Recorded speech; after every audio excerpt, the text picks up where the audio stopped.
Hi, this lesson is about reflexive pronouns that are used to refer back in sentences.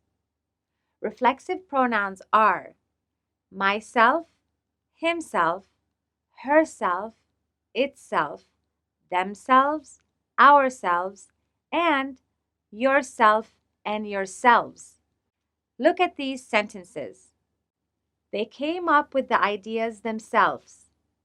I wanted to see if I could climb up myself. She wanted to bake a cake herself. He wanted to fix the mobile himself. If you answered that they refer to a sentence's subject, then you are correct. Remember, myself is single. Themselves is plural. Singular reflexive pronouns end in self, and plural reflexive pronouns end in selves.